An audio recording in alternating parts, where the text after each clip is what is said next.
Bonjour à tous. Euh, donc notre voyage aujourd'hui vers la transformation digitale commence en Mélanésie. En fait, la Mélanésie, c'est une région au nord de l'Océanie, donc vers l'Australie, composée d'îles. Et parmi ces îles, on trouve notamment la Papouasie. Et ça, c'est un papou. Excusez-moi. Vous êtes un peu impressionnant vu d'ici. Euh, et donc, à la fin du 19e siècle, en fait, la Mélanésie a été colonisée par les Australiens, en fait par l'Empire britannique auquel appartient l'Australie. Puis, pendant la Deuxième Guerre mondiale, la Mélanésie a servi de base avancée pour les Alliés. Et en fait, la rencontre entre les Papous et les Occidentaux, ça a été un vrai choc de culture. Il faut se mettre à la place des Papous qui ont vu débarquer des bateaux, des avions remplis de marchandises, de la nourriture certes, mais aussi des objets technologiques dont qu'ils n'avaient jamais vu avant en fait. Par exemple, des phonographes, des appareils photographiques, des armes. Et vu leur niveau technologique, en fait, la façon de fabriquer ces objets était complètement mystérieuse pour eux. Ils ne pouvaient pas comprendre comment l'homme pouvait fabriquer de telles choses. Pire, ils ne pouvaient pas comprendre non plus tout le processus logistique qu'il y avait entre le moment où un opérateur radio demandait du ravitaillement et le moment où ce ravitaillement arrivait effectivement quelques jours plus tard. Toutes les opérations cachées derrière qui composent ce processus logistique, ça échappait complètement à leur entendement. Pour autant, l'homme est ainsi fait, il faut qu'on essaye de comprendre comment fonctionne ce qui nous entoure, et les Papous ont essayé de comprendre comment ça fonctionnait. Ils se sont dit que ces objets merveilleux ne pouvaient pas avoir été fabriqués par l'homme. Donc, c'était nécessairement des cadeaux divins. Mais dans ce cas, pourquoi les Occidentaux, en fait, avaient ces cadeaux divins et eux pas? C'est probablement parce que les Occidentaux avaient des comportements qui plaisaient aux dieux et que les Papous n'avaient pas ces comportements. Du coup, ils se sont mis à observer les comportements des Occidentaux de façon à pouvoir les imiter. Ils ont identifié des artefacts, ils ont identifié des comportements récurrents, ils les ont intégrés dans une véritable religion, en fait, un culte. Et en anglais, marchandise, ça se dit cargo, d'où le terme de cargo culte.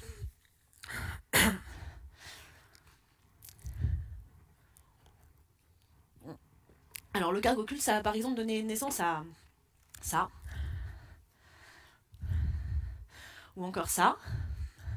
On voit que c'est quand même assez élaboré. Hein. Là, un avion, une antenne, ce sont des artefacts. Mais je vous ai dit qu'ils ont aussi imité des comportements. Je vous ai expliqué qu'effectivement, ils voyaient les opérateurs radio occidentaux parler dans leur poste de radio pour demander du ravitaillement, et que quelques jours plus tard, lorsqu'on allumait les pistes d'atterrissage que les Occidentaux avaient construites, eh bien, un avion arrivait, atterrissait sur cette piste et déposait les marchandises qui étaient tellement convoitées par les Papous. Du coup, les Papous ont construit des postes de radio en bois, avec des écouteurs en coquille de noix de coco, et ils se sont mis à parler très régulièrement dedans pour demander des choses. Ils se sont mis aussi à allumer des feux le long de pistes d'atterrissage qu'ils avaient tracées dans la terre battue, de façon à guider les avions qui allaient forcément atterrir pour leur amener ces marchandises qu'ils demandaient. Bon, bah, bien sûr, aucun avion n'a jamais atterri. Donc on peut dire que le cargo culte, effectivement, comme l'a dit Bertrand tout à l'heure, c'est le fait d'imiter des comportements sans en comprendre vraiment le fonctionnement, en espérant obtenir les mêmes résultats. C'est un concept anthropologique, mais qui a été repris en fait comme une métaphore par Richard Feynman en 1974, qui a parlé de cargo cult science. Dans le domaine de l'informatique, on parle par exemple de cargo cult programming. Alors, depuis les Papous et la fin du 19e siècle, le monde a extrêmement changé. Et il change de plus en plus vite depuis le début de la transformation, de la révolution numérique. Et les entreprises historiques, aujourd'hui, doivent mener leur transformation digitale. D'abord pour pouvoir survivre face à ces nouveaux entrants des pure players digitaux qui viennent menacer en fait leur hégémonie, mais aussi pour trouver des nouveaux leviers de développement. Ok. Mais les entreprises historiques ne savent pas trop comment s'y prendre pour mener leur transformation digitale. Et en fait, c'est naturel, elles vont chercher des modèles de réussite dans le domaine du digital pour pouvoir s'en inspirer. Un peu finalement comme les Papous ont observé les Occidentaux avec leurs marchandises. Et le modèle de prédilection, le modèle de réussite dans le digital, c'est la licorne. Alors les licornes, on en a parlé plusieurs fois au cours de ces 2 jours. C'est quoi? Une licorne, c'est une start-up qui a été valorisée à plus d'1 milliard de dollars. Alors les licornes, on en trouve principalement dans la Silicon Valley, mais pas que. Il y en a aussi en France, comme par exemple Blablacar ou OVH. Ce sont des startups qui ont connu un succès foudroyant, qu'on mesure en général non pas à l'efficacité de leur business model, mais plus au nombre de leurs utilisateurs, par exemple. Parmi toutes ces startups, parmi toutes ces licornes, il y en a une en fait qui inspire de nombreux cargos cultes dans le domaine de la transformation digitale. C'est Spotify. En fait, Spotify, donc c'est une startup suédoise qui aujourd'hui compte plus de 140 millions d'utilisateurs actifs chaque mois. Elle fait du streaming de musique, je pense qu'à peu près tout le monde dans la salle connaît Spotify. Aujourd'hui, Spotify, c'est plus de 1600 collaborateurs et elle a été valorisée à près de 10 milliards de dollars. Et pourquoi Spotify inspire autant de cargos cultes? En fait, en 2012, 2 coachs qui travaillent chez Spotify ont écrit un document dans lequel ils décrivent l'organisation Spotify. Alors, du coup, ça donne un peu une recette miracle, d'une certaine façon, pour mettre en place l'organisation de Spotify. En fait, c'est pas du tout l'objet de ce document. Dans la préface de ce document, en fait, les 2 auteurs expliquent que ce document représente une photo, à un moment donné, de l'organisation de Spotify. C'est-à-dire que, en fait, l'organisation de Spotify n'est pas née directement comme ça. Elle s'est construite progressivement, de façon incrémentale et itérative, en fonction des besoins de l'organisation pour pouvoir faire face aux challenges qu'elle avait à relever.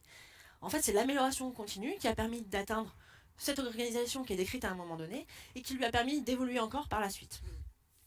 Ce qui veut dire que prendre cette organisation telle qu'elle et l'appliquer dans son entreprise pour mettre en place une organisation à la Spotify, ça n'a absolument pas de sens en fait. On est vraiment dans de l'imitation sans comprendre et donc dans du cargo culte. Il y a des chances que ce soit aussi efficace que de construire un avion en paille. Il y a autre chose en fait que nous expliquent les auteurs dans cette préface. Ils nous disent que ce qui est décrit en fait dans ce document à propos de l'organisation des escouades, c'est comme ça qu'on appelle les équipes projets chez Spotify. Donc ce qui est décrit sur les escouades en fait, c'est une moyenne, c'est ce qu'on observe en général dans les escouades chez Spotify. Pourquoi? Parce que chez Spotify, les escouades, elles sont auto-organisées. Ça veut dire quoi? Ça veut dire que chaque équipe est autonome pour choisir et pour faire évoluer sa façon de travailler. Donc en fait, le document ne peut pas reprendre tous les modes de fonctionnement des escouades, mais nous donne une organisation générale. Et là, en fait, comme dans tout le reste du document, on se rend compte que finalement, ce qui fait que ça marche, l'organisation de Spotify, c'est pas tant les pratiques d'organisation elles-mêmes que la culture de Spotify. Une culture qui s'appuie fortement sur des valeurs de l'agilité. En fait, ces 2 derniers jours, on a parlé pas mal d'agilité pour parler de transformation digitale et c'est pas un hasard. La transformation digitale, elle s'appuie sur les valeurs de l'agilité. Et donc sur la culture agile.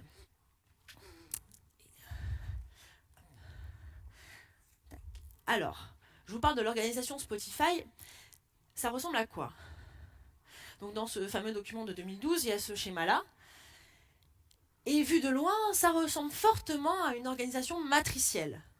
Bon, dans le document, il précise bien, ça ressemble à une organisation matricielle, mais c'est pas exactement ça. Je vous invite à aller lire ce document, il est vraiment éclairant.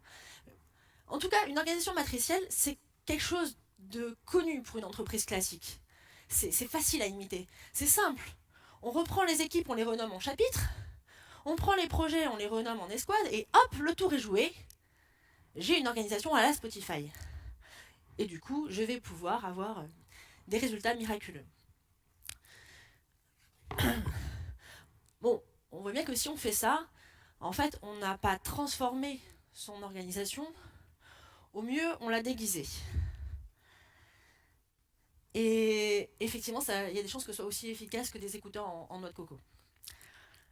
Alors, comme je vous le disais, ce qui fait que ça marche chez Spotify, c'est la culture agile, les valeurs de l'agilité. Dans nos entreprises historiques, on a souvent une organisation très pyramidale, très hiérarchique, et donc très loin des valeurs de l'agilité. Et du coup, on a des chances qu'au moment de mettre en place une organisation à la Spotify, on ait un vrai choc de culture. Un peu comme nos papous qui découvrent la culture occidentale, et il y a un vrai choc de culture.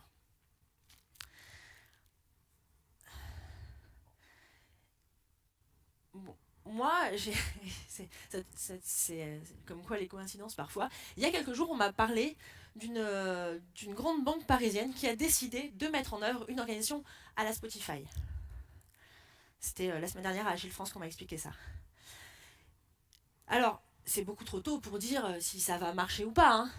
Par contre, je connais les valeurs qu'il y a dans cette banque, et je sais qu'elles sont très éloignées des valeurs agiles. Et donc du coup, je me dis, il y a des chances que ça fasse du beau cargo culte. Donc je vais suivre le sujet. En tout cas, je vais vous montrer là par quelques exemples comment l'organisation de Spotify en fait est basée sur certaines valeurs et que dans cette banque-là, en fait, ces valeurs ne sont pas là. Et pourquoi donc on a des risques de cargo culte. Mon premier exemple, c'est là. Mon premier exemple en fait, porte sur les escouades. Les escouades en fait, elles sont stables dans le temps. Et elles ont une mission long terme. Chaque escouade a une mission sur le long terme. Et sa mission, en fait, c'est d'être responsable d'une partie du produit de Spotify. Responsable, ça veut dire quoi? Ça veut dire que l'escouade est responsable de comprendre le besoin des utilisateurs, de définir ce qu'il faut développer dans le produit, de le développer, de le maintenir, etc. De le livrer en production. Voilà, ce sont des équipes vraiment autonomes.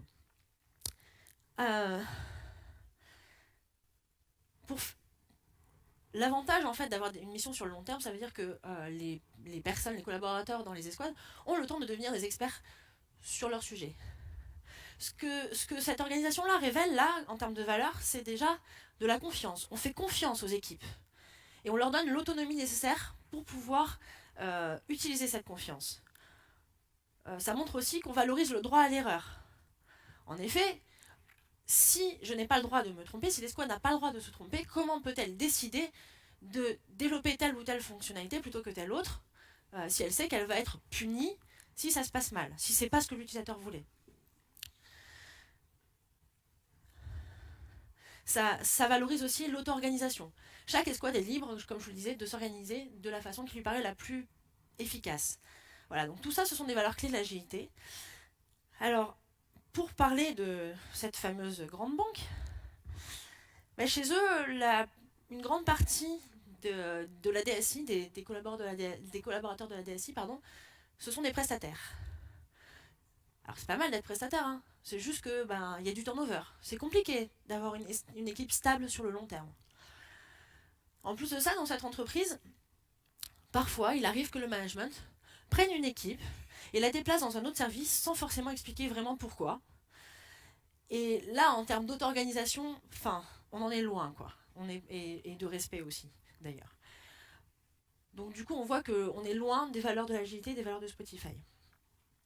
Un autre exemple, ça c'est un espace de travail chez Spotify. Alors, chez Spotify, chaque escouade a un espace de travail adapté à sa façon de travailler. Dit comme ça paraît évident, non? D'avoir un espace de travail adapté à sa façon de travailler. Cet espace, il est spacieux, ça aussi, ça pourrait paraître évident. Et en général, il est découpé en 3 parties. Il y a une partie où sont les bureaux, les postes de travail. Ensuite, il y a une partie pour se réunir et une partie pour se relaxer. La plupart des murs, en fait, sont des tableaux blancs. Et en fait, le product owner, c'est-à-dire la personne qui est plus chargée de définir les besoins qu'on va développer dans la partie du produit dont est responsable l'escouade.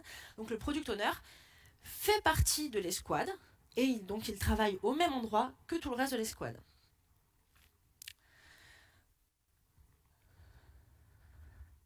Voilà, par exemple, un exemple, un espace de réunion en fait, d'une escouade chez Spotify. Bon, ça, on voit que ces espaces de travail, en fait, ils ont été pensés pour permettre la collaboration, la co-construction et l'intelligence collective. Qu'en est-il dans notre grande banque? Alors là aussi, cette grande banque, elle a fait fort en termes d'innovation pour penser ces espaces de travail. Bon, déjà, dans une première étape, elle a décidé de déplacer l'ensemble de la DSI à l'autre bout de Paris par rapport aux métiers et aux product owners. Parce que, comme le disait Fred Leguédois hier, pour planter son projet, il n'y a rien de tel que de séparer les gens, hein, donc allons-y, faisons-le gaiement. Mais ils sont allés plus loin en fait. Ils ont inventé deux concepts complémentaires, le flex office et le clean desk. Concrètement, c'est quoi? C'est vous faites jouer chaque jour à vos collaborateurs aux chaises musicales. En gros, chaque soir, chaque collaborateur doit prendre toutes ses petites affaires, son ordinateur portable, son cahier, son crayon, la photo de son chien, son cactus, prendre tout ça dans ses bras et aller le déposer dans un casier qui ferme à clé bien sûr. Puis le lendemain matin, prendre tout ça, prendre dans ses bras et partir à la recherche d'une place pour s'installer. Alors, d'où vient cette magnifique innovation efficace pour le travail en commun? Et ben, en fait, il y a des managers qui sont passés dans les open space et qui se sont rendus compte qu'il y avait régulièrement des places libres. Oui, parce que dans la convention banque, ils ont beaucoup de congés. Et donc, du coup, il y a souvent des gens qui sont en congé. Et donc, ça veut dire que, concrètement, il y a de la place dans les open space et donc on paye de l'espace pour rien. Donc, on va faire des espaces plus petits. Si mes collaborateurs, en fait, ont 20% de leur temps qui est des congés, si j'enlève 20% de la place de mes open space, globalement, en moyenne, tout le monde aura toujours une place, mais j'aurai pas de place inoccupée. Bon alors déjà, il y a eu un petit bug dans le calcul, c'est que, comme je vous disais, la plupart des collaborateurs de la DSI, ce sont des prestataires, et que les prestataires sont sous la convention Syntec, qui ont donc beaucoup moins de congés qu'en convention banque. Donc régulièrement, il manque de la place, et les collaborateurs sont obligés de partir à la recherche de place à d'autres étages que le reste de leur équipe, voire dans d'autres bâtiments. Je ne vous parle pas de l'efficacité du truc. Voilà, donc on est quand même bien loin de la culture de Spotify. Je vais vous donner un dernier exemple. Chez Spotify, ils ont mis en place en fait un système de sondage. Chaque escouade s'auto-évalue chaque trimestre sur un certain nombre de thématiques pour savoir en fait, pour pouvoir exprimer en fait au reste de l'entreprise ce sur quoi elle se débrouille bien, ce sur quoi elle a besoin d'aide. Et on donne aussi la tendance. Donc c'est de l'auto-évaluation. L'objectif de cette pratique, c'est de pouvoir identifier les sujets sur lesquels une escouade a besoin d'aide de façon à lui apporter un accompagnement adapté. Donc ça, en fait, déjà, ça nécessite de la confiance. Pourquoi? Parce que faut avoir hyper confiance en son management pour dire que là-dessus, on est mauvais. Il faut avoir confiance en la bienveillance du management, sur le fait que le management ne va pas utiliser ces indicateurs-là pour punir l'équipe, mais au contraire pour l'aider. Et ça valorise aussi l'amélioration continue. Le fait qu'on progresse et qu'on puisse afficher qu'on progresse, ça valorise l'amélioration continue. Je vais parler une dernière fois de cette grande banque. On m'a raconté en fait que dans cette banque-là, quand on met en place un indicateur, en fait, il devient une mesure de la performance d'une équipe. Ce qui veut dire que c'est très mal vu quand les indicateurs ne sont pas tous au vert. Et donc, mécaniquement, les indicateurs sont tous au vert. C'est ultra efficace, à peu près autant qu'un avion en paille. Bon, donc on a vu en fait que pour faire votre transformation digitale, vous inspirer des licornes, les imiter sans forcément comprendre, c'est pas une bonne solution. Donc comment on va faire? Je vais pas vous laisser sans réponse aujourd'hui. En fait, il faut que vous trouviez votre propre chemin. Et votre chemin, il commence en fait à votre endroit à vous, c'est-à-dire à la situation où vous en êtes aujourd'hui. Et ça ne peut pas être la même que celle du voisin. Et la première étape que vous devez atteindre, vous devez imaginer là où vous voulez aller. Vous devez construire la vision de votre entreprise dans ce monde digital. Sa raison d'être. C'est un des orateurs d'hier qui parlait de raison d'être. La raison d'être, en fait, c'est ce qui va faire que vous allez être capable, tout au long de cette transformation digitale, de tenir le coup, parce que la transformation digitale, c'est long et c'est difficile. On a dit que c'est un changement de culture, et un changement de culture, c'est long, c'est difficile. Donc cette vision, cette raison d'être, elle doit être ambitieuse, mais réaliste, et surtout motivante pour les équipes. D'ailleurs, si vous pouvez co-construire la vision avec vos équipes, c'est encore mieux. C'est la meilleure façon de les impliquer. C'est-à-dire qu'au lieu de subir la transformation digitale, ils en deviennent des acteurs. Donc l'idée, c'est de co-construire la vision avec vos collaborateurs. Par exemple, Spotify, sa vision, sa mission, la mission que Spotify s'est donnée, c'est rendre accessible à tous la musique qu'ils veulent, à tout moment, par un moyen complètement légal et accessible. C'est sexy comme vision, comme mission. Beaucoup plus que devenir le premier acteur mondial de streaming de musique. D'un côté, on a en fait une vision darwinienne où il faut être le premier, le meilleur et battre les autres. De l'autre côté, on a une vision humaniste, en fait, où on va essayer d'apporter sa pierre à l'édifice pour que l'humanité soit meilleure. Et ça, c'est motivant. Ça va nous aider à tenir tout le long de la transformation digitale. Bon, ensuite, une fois que vous avez défini cette vision, il faut quelqu'un pour la porter. Il vous faut un sponsor. Alors un sponsor, c'est quoi? C'est quelqu'un qui va s'engager personnellement sur les décisions stratégiques, même s'il se fait conseiller pour avoir de bonnes décisions stratégiques. C'est quelqu'un qui sait en fait que la vision de l'entreprise, c'est pas une option, c'est une question de survie. C'est quelqu'un donc qui va être capable de ne pas renoncer en cours de route, qui va pas rebrousser chemin, et qui va même exhorter les troupes en leur disant de garder foi, et qui va prendre soin de ses troupes. Le sponsor, c'est aussi celui qui a les moyens d'aider ses troupes à passer toute la transformation digitale.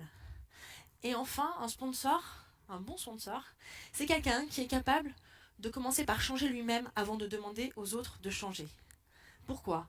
On l'a dit, la transformation digitale, c'est un changement de culture.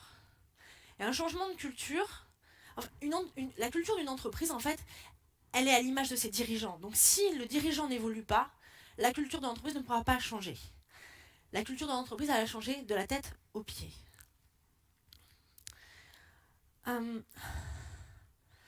Du coup, je disais, il faut que le sponsor donne les moyens aux équipes de passer à la transformation digitale. Ces moyens, quels sont-ils? On l'a dit, pour éviter le cargo culte, il faut qu'on comprenne le fonctionnement des choses qu'on est en train de mettre en place. Sinon, c'est aussi efficace que des avions en paille. Ok. Comment on fait? Déjà, on commence par fournir aux équipes, et à soi-même aussi, quand on est sponsor, de l'accompagnement et du conseil. Moi, je vous conseille de recruter des coachs ou des consultants expérimentés qui vont s'attacher plus aux valeurs et à la conduite du changement qu'à des méthodes ou à des frameworks. Voilà. Et surtout, donnez-leur les moyens de faire leur boulot correctement. Il faut que ces accompagnants puissent intervenir à tous les niveaux de l'entreprise, du top management jusqu'aux équipes de production, les équipes informatiques, certes, mais aussi des équipes de service client, des équipes achats, RH, compta, en fait, pour pouvoir amener toute l'entreprise dans la transformation digitale. Ensuite, vos collaborateurs vont devoir découvrir de nouvelles choses, s'approprier de nouvelles façons de travailler. Il va donc falloir les former. Et c'est très important, il faut leur donner les moyens de se former, et même de choisir sur quoi ils doivent se former. Essayez de privilégier des formations en équipe, c'est bon pour la cohésion de groupe, et des formations plutôt pratiques que théoriques. Un élément important, un moyen important, c'est le temps. Comme je le disais tout à l'heure, la transformation digitale, c'est un changement de culture. Une entreprise historique qui a mis 50 ans à bâtir sa culture ne peut pas changer de culture en quelques mois. Ça va forcément prendre du temps. On a eu hier, on nous parlait de 7 ans pour libérer l'entreprise. L'exemple chez Harley Davidson, je crois. Voilà, ça prend du temps. Ça veut dire qu'il va falloir être patient. Et il va falloir tenir sur la durée. Et pour ça, il va falloir amener du soutien aux équipes. Du soutien qui va en fait déjà récompenser, valoriser toutes les expérimentations, qu'elles réussissent ou qu'elles échouent d'ailleurs, parce que expérimenter en soi, c'est bien. On va valoriser, célébrer les réussites, mais il est important aussi de parler des échecs, de ne pas stigmatiser les échecs, et au contraire d'en tirer des leçons. Et ces leçons, il est important de les partager à l'échelle de l'entreprise. Donc le partage, c'est un moyen important aussi. Donnez les moyens à vos équipes de partager en interne, à travers par exemple des communautés de pratique, créer des ambassadeurs, etc. Mais aussi en externe, dans des conférences par exemple comme aujourd'hui, pour faciliter la cross-fertilisation. Vos employés vont ramener de bonnes idées dans l'entreprise, mais vont pouvoir aussi donner de bonnes idées à d'autres entreprises dans la communauté. Ok. Alors, donc je disais, il est important de se faire accompagner. Méfiez-vous des marabouts. On a dit, hein, la transformation digitale, c'est mettre en œuvre une culture agile. Oui, celui-là fait démarrer les motos russes. Donc mettre en œuvre une culture agile, bon, moi personnellement j'ai rencontré pas mal de marabouts, on va dire, des personnes en fait qui ont la recette miracle, en fait, qui va faire que votre organisation va devenir agile. Alors, je vais vous donner quelques tuyaux pour les repérer de loin. Alors déjà, quand vous recevez un candidat qui ne vous pose pas de questions sur votre vision d'entreprise, alerte. Quand la première chose que ce candidat fait, c'est de vous parler du dernier framework à la mode ou de la dernière méthode à la mode, au hasard, safe, design thinking, etc. Pareil, alerte. Enfin, quand ce candidat vous dit « j'ai une méthode éprouvée et je vais pouvoir agiliser votre organisation en 3 mois, 6 mois », enfin il vous donne un délai, un peu comme ce marabout vous promet le retour de l'être aimé en moins de 48 heures. Sachant que ce candidat en fait n'a même pas rencontré un seul de vos collaborateurs et donc n'a pas pu mesurer la distance entre votre culture d'entreprise et la culture agile, donc il ne peut pas avoir d'idée de ça va être facile ou pas, et qui vous donne un délai, ça c'est un gros signal de marabout. Et le marabout est un allié de choix pour mettre en œuvre du cargo culte agile, et donc du cargo culte organisation agile. Ok. La transformation digitale, on a dit que c'était long, c'était difficile, mais c'est surtout un monde d'opportunités à explorer. Et en fait, comme on l'a dit, il faut que vous trouviez votre chemin. En tant que chef d'entreprise, qu'entrepreneur, vous avez en fait une mission, c'est de trouver votre chemin et de guider toute votre entreprise sur ce chemin. Et pour faire cela, il y a 2 choses que vous ne devez pas perdre de vue. D'abord, votre destination, on en a parlé, c'est la vision que vous allez construire et que vous voulez atteindre. Mais l'autre chose, c'est votre kit de survie. Et le kit de survie, c'est quoi? C'est les valeurs de l'agilité. C'est ça qui va vous permettre progressivement de transformer la culture de votre organisation et de surmonter tous les obstacles que vous allez pouvoir rencontrer sur le chemin. Alors, est-ce que vous êtes prêts pour l'aventure? Je vous remercie.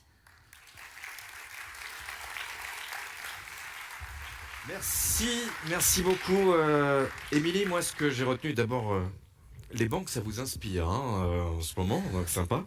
Moi, ce que j'ai retenu, c'est que finalement, il n'y a pas dans les organisations, il n'y a pas de modèle de prêt-à-porter, il n'y a uniquement que du sur-mesure. Et c'est ça que je retiendrai de ton intervention. Est-ce qu'il y a des questions à poser? Est-ce que vous avez des questions à poser à Émilie?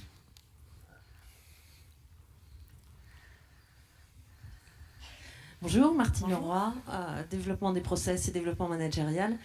J'ai bien aimé votre présentation. Vous avez évoqué rapidement, moi j'étais pas là hier, je suis désolée, l'entreprise libérée. Moi je vois une conjonction pleine et entière sur le fait de mettre en place une transformation liée au digital et un vrai changement de culture. Est-ce que vous avez vécu vous-même des implantations, enfin des changements d'entreprise qui voulaient partir vers, je dirais, la philosophie d'entreprise libérée, tout en assurant leur transformation digitale? Non. En fait, j'ai été dans une entreprise qui a tenté, enfin, qui s'est mise sur le chemin de l'entreprise libérée en mettant en place de l'holocratie. Mais c'était une boîte de conseil, donc la transformation digitale était déjà acquise. Donc j'ai pas... en fait, j'ai plutôt été du côté des accompagnants que des gens qui ont vécu la transformation. Et j'ai pas eu l'occasion de vivre ça, effectivement. Mais je pense que relever... En fait, changer beaucoup de choses à la fois, c'est encore plus difficile. Mais d'un autre côté, comme ce sont 2 choses qui vont un peu de pair, en fait, ça peut être, ça peut être au contraire, plus efficace. Par contre, je pense que ça nécessite un accompagnement plus fort et peut-être plus varié aussi, en fait. Faire intervenir différents types d'acteurs de façon à couvrir tous les sujets et les faire collaborer ensemble aussi. Oui, ce qui est essentiel, c'est parce que ça dépend ce qu'on entend par entreprise libérée, qui est un concept qui a déjà beaucoup évolué, y compris de la part de celui-même qui l'a créé, Isaac Getz, en tout cas qui l'a un peu conceptualisé. Mais je pense que l'enjeu est effectivement un enjeu de sens et un engagement des collaboratrices et des collaborateurs. Et je renvoie d'ailleurs à ce qu'a dit hier mon camarade Guillaume Cordelier, qui est tout là-bas, et que vous, si vous ne l'avez pas vu sa brillante intervention, vous pourrez la retrouver sur le site de NWX. Et merci beaucoup. Merci Merci à vous. Émilie.